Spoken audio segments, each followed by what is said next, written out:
जाएंगे। और जो लोगों ने मान्यवर हमारे महापुरुषों के नाम से जिला बने थे, उनको जिला नाम चेंज कर दिया। और जो हमेशा सरकार बन गई दलितों पर, SC/ST लोगों पर अत्याचार होने लगता है, बहुजनों की जो जमीनें छीनने लगते हैं, चंद रास्ता में पैसे छीने जाते हैं, गाड़ियां छीनी जाती है, हमारे माता बहनों की अपमान किया जाता है, उनकी लट छीन ली जाती है, अंगूठी छीन ली जाती है, इतना बुरा अपराध होता है। वो समय आने पर साथियों, वो बाबा साहब की प्रतिमा लेकर के आपसे कहेंगे हम बाबा। धन्यवाद। मैं शिवम आजाद जनपद इटावा से आया हूँ और मैंने यहाँ पे देखा हमारे सूरज भाई जो है बहुत ही मेहनत कर रहे हैं और उनकी मेहनत की सफलता जो है आज दिख भी रही है।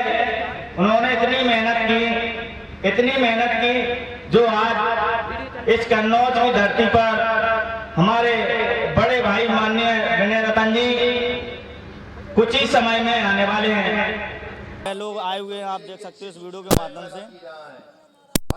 अब बात को शुरू करने से पहले कि हमारे छोटे बड़े बुजुर्ग माताएं बहनें हमारे बहुजन समाज में जन्मे महापुरुषों को नमन करते हुए, करुणा के सागर तथागत बुद्ध भगवान के चरणों में नमन करते हुए, भारत रत्न विश्व गुरु महिलाओं को अधिकार दिलाने वाले, बहुजनों को सम्मान दिलाने वाले, हक अधिकार की लड़ाई लड़ने वाले हमारे परम पूज्य डॉक्टर भीमराव अम्बेडकर जी के चरणों में मेरा कोटि नमन। सभी को मेरा क्रांतिकारी जय भीम, नमो बुद्धाय। साथियों, चुनाव बहुत नजदीक है, 2027 बहुत नजदीक है। साथियों, आज ये सवाल है, अब चुनाव नजदीक है, आपके भी बाबा साहब के अनुयायी हैं, आप हमें वोट दीजिए। आप लोग किसको वोट दोगे? इसलिए मानिए हमारे विनय रतन जी आ रहे हैं, आपको किस रास्ते पे चलना है, किधर जाना है, आपको किस पे वोट डालना है। बहुत से लोग जय भीम करने में शर्म आती है, लेकिन मनुवादी इसी बात पे वो फायदा उठाते हैं। हम लोगों की लड़ाई मनुष्य नहीं है, हमारी लोगों की लड़ाई है जो मनुवाद की विचारधारा पे है। और मनुवाद की विचारधारा को खत्म करने वाले हमारे डॉक्टर परम पूज्य डॉक्टर भीमराव अम्बेडकर जी, उन्होंने पाखंडवाद की नसबंदी करके चले गए। हमारे महिलाओं को कोई अधिकार नहीं था, महिलाओं को तन ढकने का अधिकार नहीं था, शिक्षा का अधिकार नहीं था। और हमारे मनुवादी आज इन्हीं पर हावी है जाना, आप व्रत करो, उपवास करो, मंदिर जाओ, मस्जिद जाओ, मंदिरों में जाओ, लगातार पूजा पाठ करो। अरे करो, लेकिन अपने महापुरुषों को पढ़ो। कितना संघर्ष करने के बाद आज हमें ये फल मिला है कि अपना मंच लगा करके आज अपनी अधिकार की बात रख रहे हैं। ये भी डॉक्टर भीमराव अम्बेडकर की देन है। साथियों, बाबा साहब ने अपने बच्चों को 4-4 बच्चों को कुर्बान करके तब आज हमें आजादी मिली है। लोग लेकिन बाबा साहब को नहीं समझ पा रहे। बाबा साहब का मिशन क्या था? नाम लेने से, फोटो लगाने से बाबा साहब का मिशन आगे नहीं बढ़ेगा।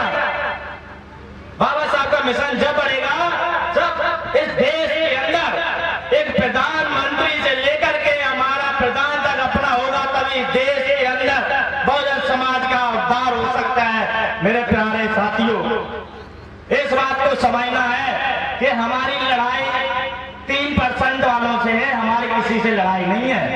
और मेरी उनसे भी लड़ाई नहीं है, जो हमारे विचारधाराओं की लड़ाई है। हमें आप ये बताओ, मनुस्मृति में 4 भागों में बांटा है सभी लोगों को। मैं कहता हूं खोल के, मनुस्मृति में 4 तरीका से बांटा है, कोई भी हो। पहला है क्षत्रिय, फिर वैश्य, फिर ब्राह्मण, उसके बाद शूद्र। आप जानते हो ब्राह्मण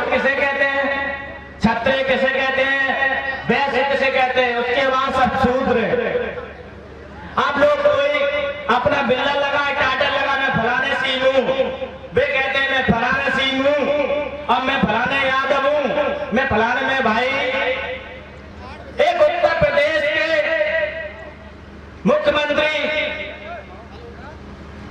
पद से जब इस्तीफा देते हैं तो उनका दूसरे मुख्यमंत्री जब आते हैं तो उनका गाय के मूत्र से उनका ऑफिस दबाया जाता है। बताइए इससे गलती कितनी बात, क्या शर्म की बात है।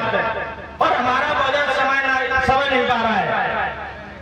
अभी भी लोग हमारे देश में 1950 में संविधान लागू हो गया था, उसके बाद आज 78 साल से करीब ज्यादा हो गए हैं। साथियों आज भी जो है मनुवाद यहाँ पे हावी है।